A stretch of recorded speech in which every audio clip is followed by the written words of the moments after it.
Assalamualaikum warahmatullahi wabarakatuh. Perkenalkan, nama saya Nur Saidah, mahasiswi Universitas Islam Negeri Sunan Ampel, Surabaya, Prodi Tasawuf dan Psikoterapi, Fakultas Usuluddin dan Filsafat. Di sini saya akan mempresentasikan mengenai tasawuf Sunni pada masa Khulafaur Rasyidin. Yang pertama, Abu Bakar As-Siddiq. Khulafaur Rasyidin yang pertama adalah Abu Bakar As-Siddiq. Sejak masa-masa awal kehidupan Rasulullah SAW telah ditunjukkan bahwa di antara sahabat-sahabat Nabi, Abu Bakar adalah yang terdekat dengan Rasulullah SAW. Ia juga orang pertama kali masuk Islam di antara orang laki-laki dewasa. Dia yang paling banyak memberikan pengorbanan baik kepada Nabi khususnya maupun kepada Islam umumnya. Ia merupakan tokoh panutan bagi kaum muslim dalam hal zuhud dan ibadah, dan sangat dermawan. Sejarah mencatat bahwa setelah menjabat khalifah dan memegang kendali kepemimpinan Islam, beliau semakin zuhud dalam hal makanan dan pakaian, dan qanaah dalam segala keterbatasan materi. Konon ia berkata, sejak menangani urusan kaum muslim, kami tidak pernah makan uang sepeser pun milik mereka, akan tetapi kami makan makanan kasar dari mereka di perut kami, mengenakan pakaian kasar mereka di badan kami sama sekali tidak memiliki rasa harta rampasan milik kaum muslim, baik sedikit maupun banyak. Abu Bakar merupakan seseorang yang berhati khusyuk, berperasaan lembut, dan dan kuat hubungan dengan Allah Subhanahu wa Ta'ala. Saat orang-orang Quraisy menghalang-halanginya menjalankan sholat di depan Ka'bah, ia pun membangun masjid sendiri di rumahnya dan terus menjalankan sholat di dalamnya sambil mengeraskan suara tangisnya saat sholat, sehingga banyak kaum musyrik terpesona kemudian memeluk Islam. Abu Bakar juga merupakan sosok yang sangat warok dan menjauhi segala hal syubhat.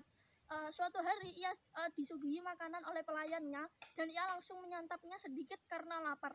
Kemudian ia bertanya kepada pelayan, dari mana kau dapatkan makanan ini? Begitu tahu bahwa makanan itu mengandung syubhat, ia langsung memuntahkan seraya berkata, demi Allah, andai aku tahu bahwa makanan tersebut tidak dapat keluar kecuali bersama nyawaku, aku akan tetap mengeluarkannya. Sebab aku dengar Rasulullah SAW bersabda, setiap badan yang diberi makanan haram maka neraka lebih layak baginya. Kemudian yang kedua adalah Umar ibnu Khattab.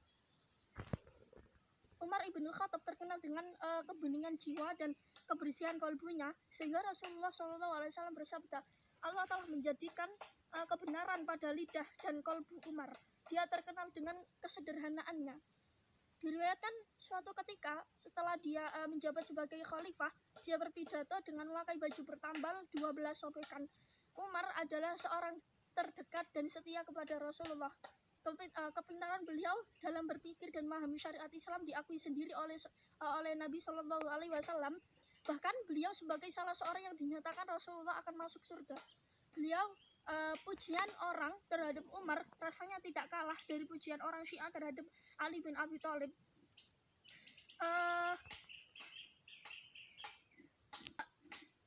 Syiblinu Manik menyimpulkan pribadi Umar sebagai berikut. Banyak orang yang masyhur, yang gagah dan berani, tapi mereka tidak memiliki moral yang tinggi. Ada orang yang ketinggian amalnya menjulang, tetapi mereka tidak memiliki keagamaan. Sebagaimana orang yang dikaruniai kedua-duanya, tapi mereka tidak mempunyai pencapaian ilmu pengetahuan dan kecerdasan untuk dibanggakan. Kemudian yang ketiga adalah Utsman ibnu Affan. Utsman ibnu Affan adalah khalifah yang terkenal dengan hidup sederhana. Abu Nu'aim mengeluarkan hadis dari Abdul Malik bin Shaddad yang berkata, pada hari Jumat aku melihat Utsman bin Affan berada di atas mimbar. Kain yang dikenakannya adalah kain yang kasar yang harganya 4-5 dirham dan mengenakan ikat kepala yang murahan. Riwayat dari Hasan yang menanyakan tentang perilaku Utsman pernah berkata, aku melihat Utsman bin Affan berjalan kaki di masjid dengan bertelanjang kaki, padahal saat itu ia sudah menjadi khalifah, dituturkannya. Ia pernah berbaring lalu bangun, dan ia membersihkan punggungnya dari tanah. Allah Subhanahu wa Ta'ala berfirman dalam Quran surat Al-An'am ayat 6 yang berbunyi yang artinya barang siapa membuat amal yang baik maka baginya pahala 10 kali lipat amal, dan barang siapa yang membawa perbuatan yang jahat maka ia tidak diberi pembalasan melainkan seimbang dengan kejahatannya, sedang mereka sedikit pun tidak dianiaya. Utsman berkata, sesungguhnya aku bersaksi bahwa tiada Tuhan selain Allah. Sesungguhnya aku menjadikan apa yang dibawa oleh unta ini sebagai sedekah dan zakat untuk fakir miskin dari kaum muslim. Kemudian yang keempat adalah Ali bin Abi Thalib. Ali bin Abi Thalib juga merupakan model panutan dalam zuhud. Misalnya, ia lebih memilih mengenakan pakaian bertambal karena menurutnya hal itu dapat menjadi medium untuk mengkhusyukkan hati. Diriwayatkan dari Umar bin Qais bahwasanya Ali diperlihatkan kain sarung yang penuh dengan tambalan, lalu dimintai komentarnya. Ia pun berkata, ia dapat mengkhusyukkan hati dan dapat diteladani oleh orang mukmin. Kezuhudan Ali dan kesadarannya sebagaimana yang terlihat tidak lain merupakan media yang digunakannya untuk menyusul Rasulullah SAW di surga. Dikisahkan bahwa ia pernah berpesan kepada Umar ibn Khattab dengan ungkapan-ungkapannya syarat nilai-nilai kezuhudan.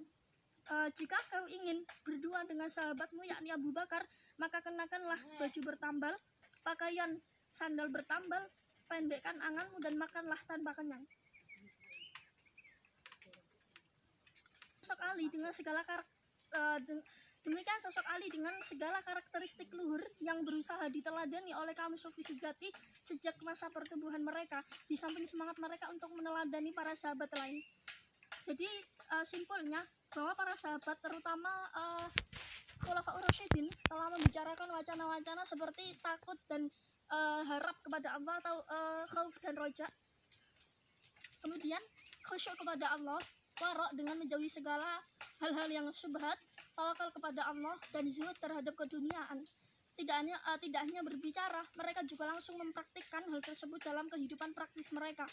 Semua perilaku mulia ini menjadi titik tekan pembicaraan kaum sufi sejak awal pertumbuhan mereka, dan mereka menyebutnya dengan istilah makomat atau ahwal.